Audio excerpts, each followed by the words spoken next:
tiba-tiba itu kayak dia itu kayak melihat bayangan putih di atas sana, kayak ongkang-ongkang kayak gitu.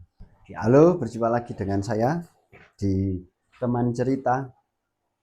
Nah, ini juga terkait pengalaman pribadi saya, tetapi bukan saya yang melihat ya, tetapi teman saya yang melihat. Dulu saya itu ngekos bareng teman saya di daerah mana Jalan Timuhu di Yogyakarta. Nah, kalau menurut saya ya kosnya ya biasa, tetapi di samping kos itu ya samping dan belakang kos itu ada rumah kosong. Jadi rumah kosong yang yang udah lama nggak ditempati ya, karena kata bapak-bapak warung di situ, kata bapak-bapak warung itu katanya itu sering melihat penampakan kayak kata bapak-bapak warung itu yang sering langganan merokok, beli rokok saya itu, dia bilang itu pernah melihat di depan rumah kosong itu kan ada pohon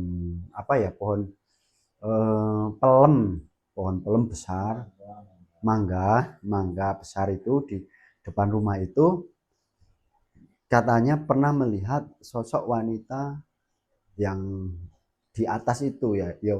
Ya sosok di atas kan berarti kemungkinan ya hantu lah. Kalau wanita yang biasa yo nggak ada tuh nek di pohon ya itu. Masuk wanita petik mangga kan mungkin. Soalnya itu malam-malam. Nah, cerita kembali ke teman-teman saya cerita itu. Jadi saya ya seperti biasa, saya itu duduk di kos kan, saya kalau malam kan jarang tidur ya, kalau malam itu jarang tidur ya, lagi mainan game di kos, ngegame, kadang ya baca buku seperti itu. Nah tiba-tiba itu teman saya kan orangnya tertib ya, dia itu jam 9 malam itu pasti tidur. Jadi jam 9 malam itu tidur, akhirnya dia itu kayak ketakutan, bangun-bangun jam 12 itu, 12 malam itu ketakutan, lari ke kos saya. Jadi kos saya sama teman saya itu akan ada 3 lantai ya. Saya itu di lantai 2, sedangkan teman saya itu di lantai 3 seperti itu. Paling atas teman saya. Dia itu lari ke kamar saya. Duk duk duk duk duk duk duk duk. Nah, nyampe kos saya, nyampe kamar saya, dia itu ketakutan, tapi tidak nangis. Ya ibu ketakutan, wah gini, wah bedil lah. Teman saya itu takut banget.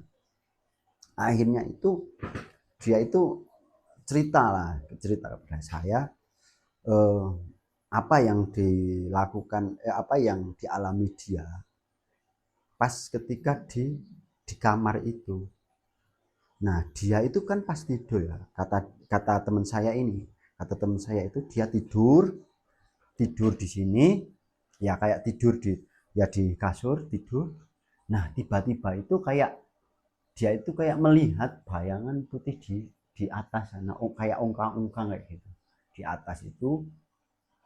Nah, teman saya itu kan yo otomatis kaget ya.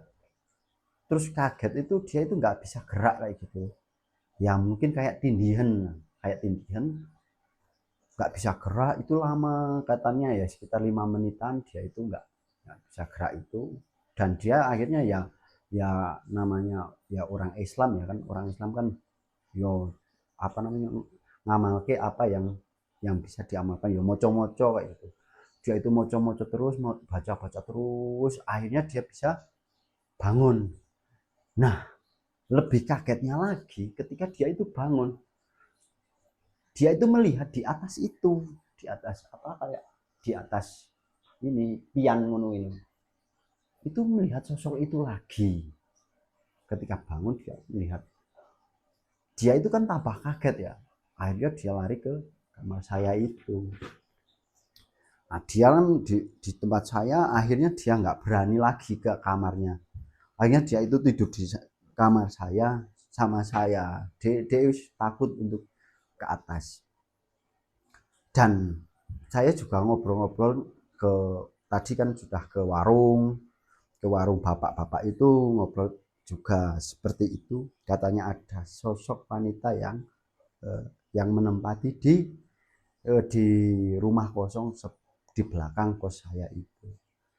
Terus saya juga ngobrol sama yang warung soto, di situ kan ada juga warung soto juga, ya katanya seperti itu. Jadi ya apa namanya, jadi ya teman saya ya akhirnya dia sempat ini mau pindah kos juga karena ketakutan, karena takut terus akhirnya dia pengen pindah kos.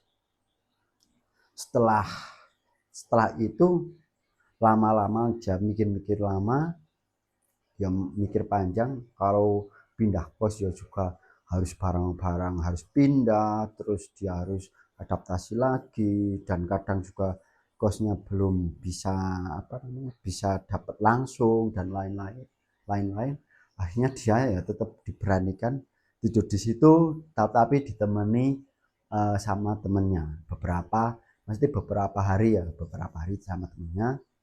Setelah itu dia lama-lama kan sudah terbiasa lagi